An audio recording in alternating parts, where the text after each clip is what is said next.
The United States military budget is larger than the next 26 countries' budgets combined. What exactly are we defending? And what exactly are we afraid of? To the point where we're spending $2 trillion a year of money that we do not have. Welcome to another episode of Unbelievable Reality Podcast. I am Roy Arthur. If you are a subscriber and have seen previous podcasts, you probably already know that. I usually like to start off each podcast with a literary reference. I'm a huge reader, bibliophile. I think all of our lives would be improved dramatically if we spent a lot more time with a book in our lap as opposed to a cell phone in our face.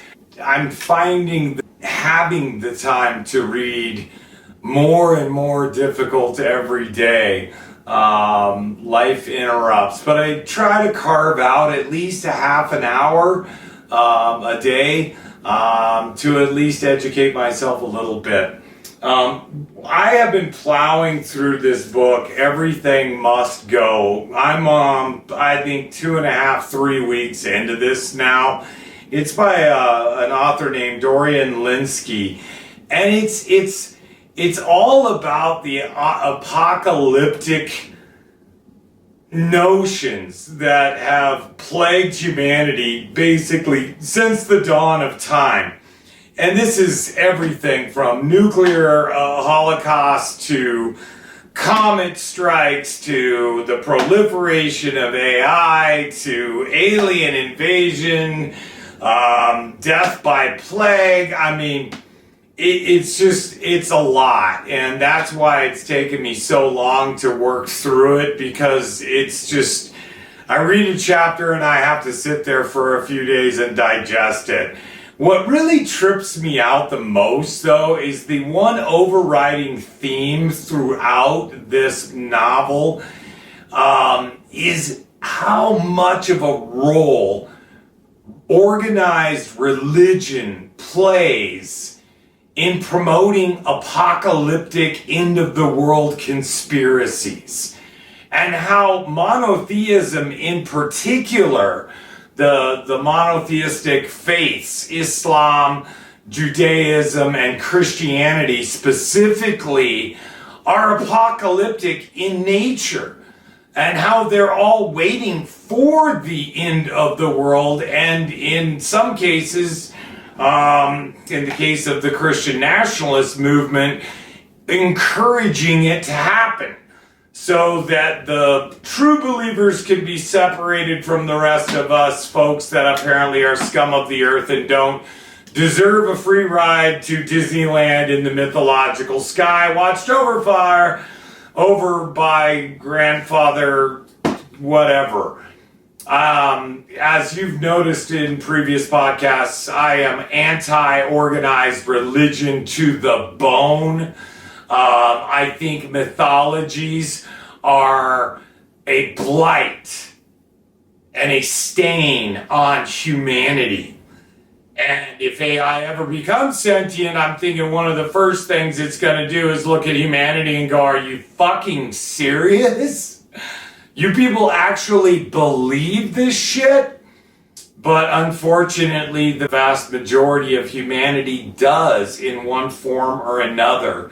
And to me, that's just astounding, especially in the year 2025, with all the technology, the scientific knowledge that we have today, and yet people still cling to these dated, broken mythologies based on nonsense, and then want everybody else to believe the way that they believe. I find that absolutely ludicrous and laughable. But anyway, if you really want to go down the rabbit hole of apocalypse, this is an absolute must read. I've been getting comments from a lot of people saying, who the fuck are you? And what gives you the right to have an opinion? Well, that's a really legitimate question. So let me introduce myself again. I'm Roy Arthur. I'm a full-grown man in my later years. I've been a professional model. I've been an actor. I've been a comedian. I've been a business owner. I'm a father. I'm a husband. I'm a son. I'm an uncle. I'm a cousin. I own a home. I pay my bills. I have health issues. I have experience living. I've traveled to numerous countries around the world. I highly recommend every American get off their ass and go see another country so you can come back here and really see two things. Number one, how fucking ridiculously good we have it in so many ways. And number two, how fucked up it is for us to have it that way. Who am I? I'm a guy that spent his entire life reading. I'm a high school graduate that educated myself by sitting down and reading. What have I read? Socrates, Plato, Cicero, just to name a few. I read it all. I read fiction, I read nonfiction. I read as often as I possibly can, because the written word is magic. And you don't have to have a degree from Harvard to have knowledge. You don't have to have a college degree to be fucking smart and have common sense. You know, in this episode of Unbelievable Reality, I want to do a bit of a reboot. And go back to my original concept of what Unbelievable Reality podcast was really supposed to be about. I feel like so many other podcasters, so many other content creators on TikTok and Instagram, I've been sucked into the rabbit hole of political life and the daily drama that ensues and the constant vomit of the 24-hour news cycle, which is all sound and fury signifying nothing. We are so overwhelmed constantly with today's drama that we forget conveniently what happened just a few days ago.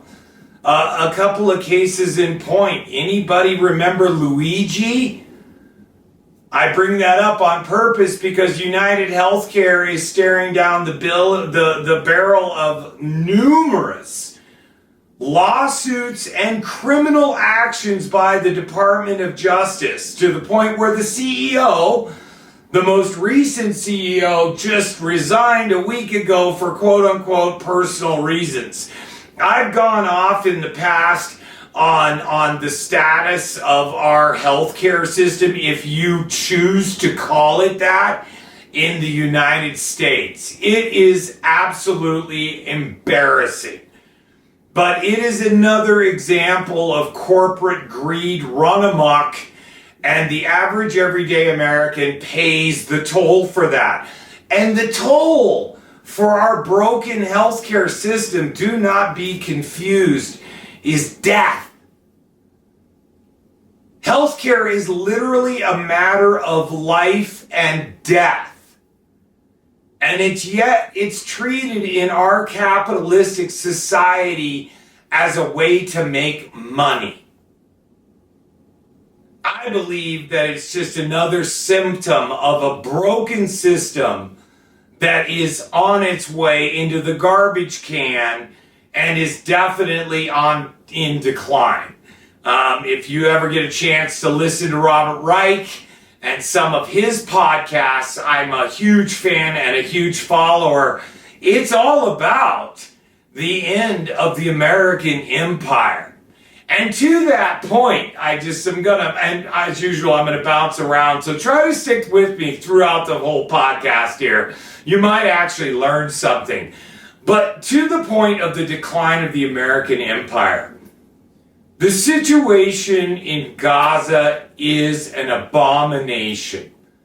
It is a blight, it is a stain on the reputation of every civilized Western country that has actively ignored or has been complicit in what can only be described as an apocalyptic genocide of an entire people and a nation. And to show how weak we are as a country, how little backbone we have, we've sided with Israel through what has now become obvious to the entire world as an imperial conquest to simply grab land and eradicate a people that stand in their way. And to show the further decline of the American empire, the Chinese stepped in mere days ago and began delivering aid all the fucking way from China, 7,000 miles away, by air, to help the people of Gaza who are being starved to death, bombed to death, and Israel is attempting to eradicate them.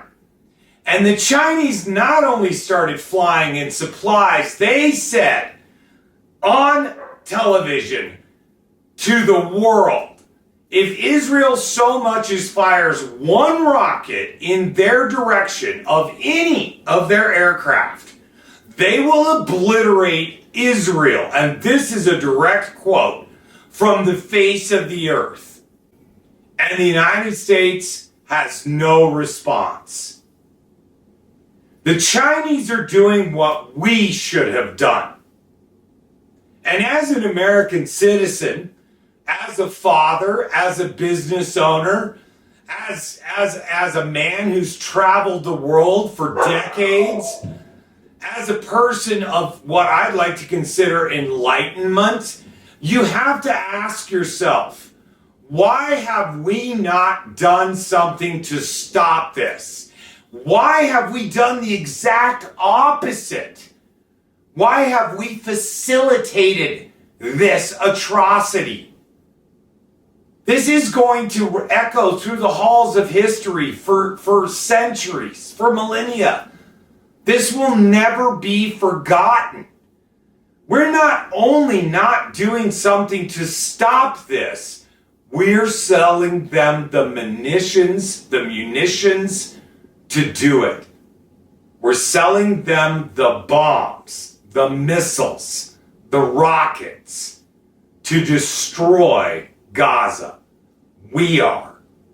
Not the Russians, not the Chinese, not the UK, not India, not Pakistan, Afghanistan. No, not Saudi Arabia.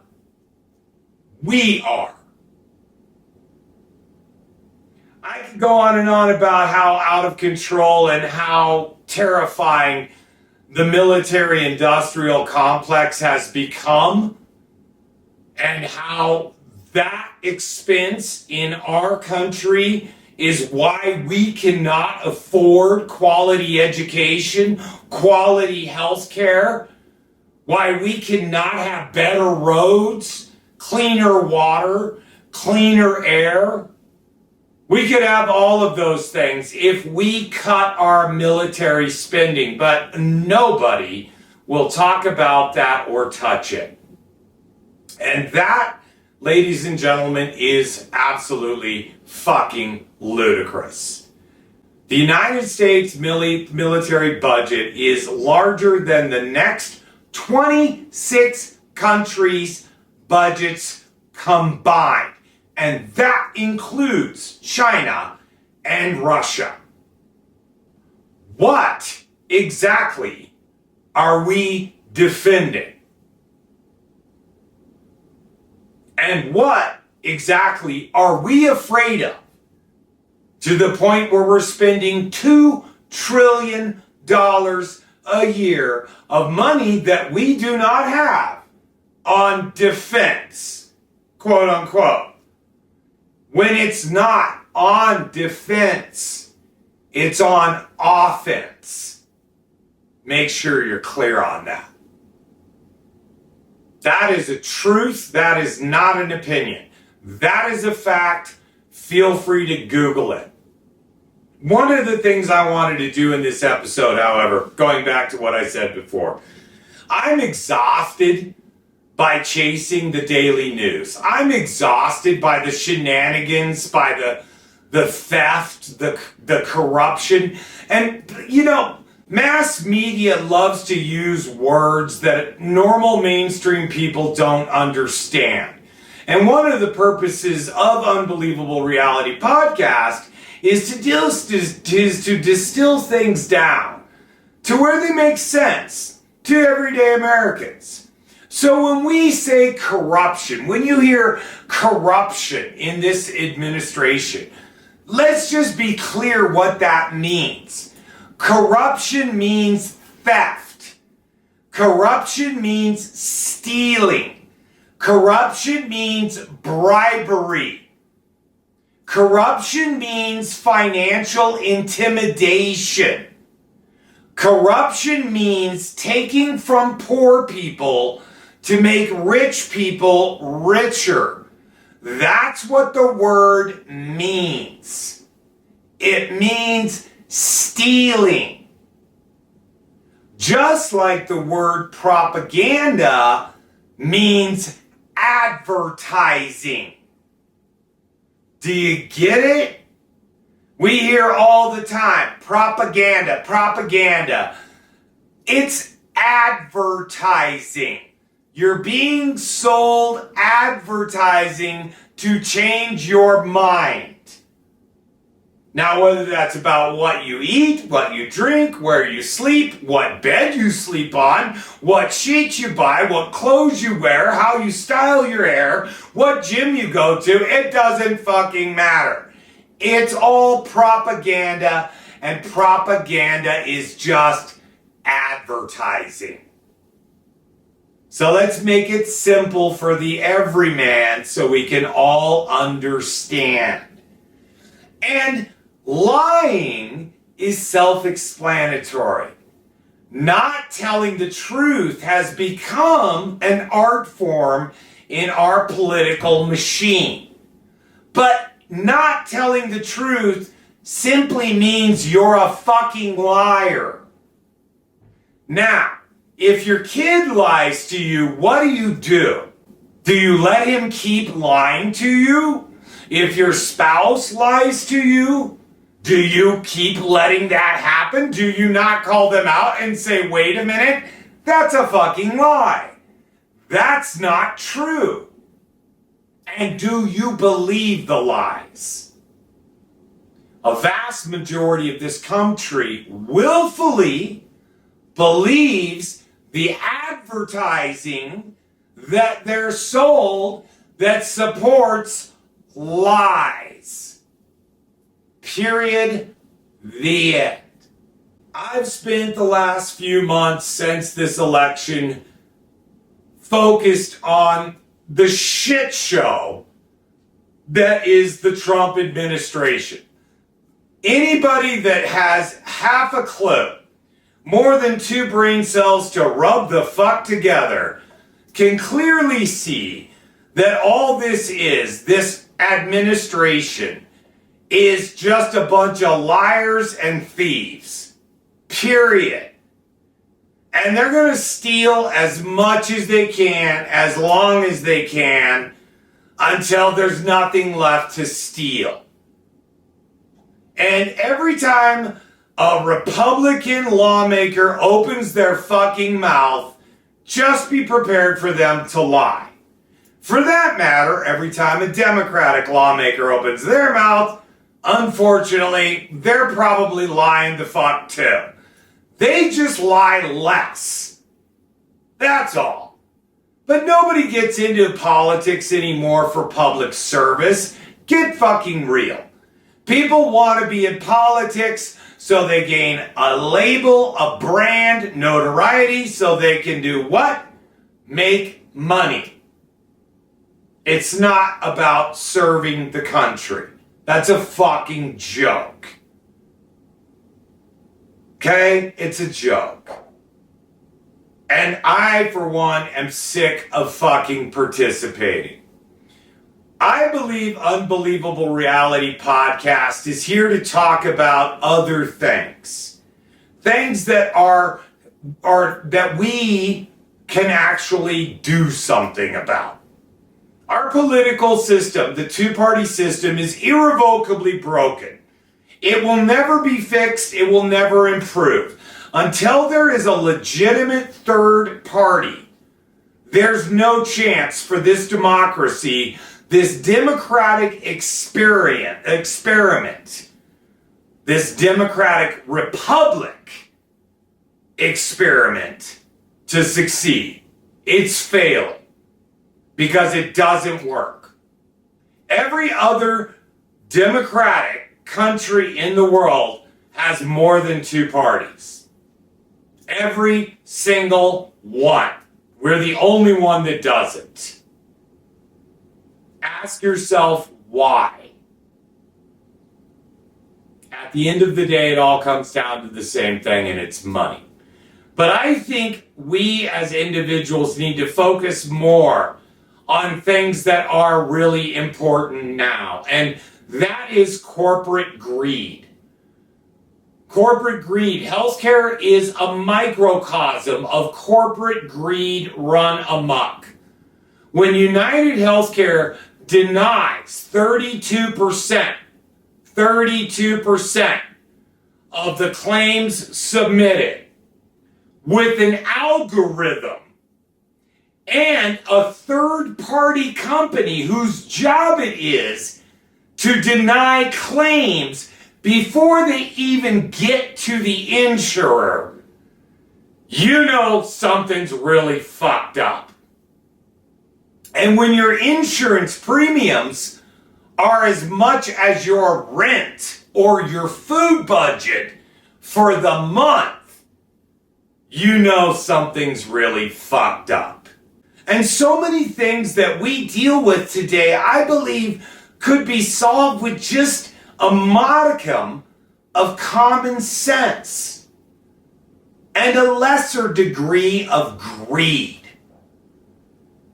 We in this country have elevated the rich to the level of aristocracy, to the point where we worship them.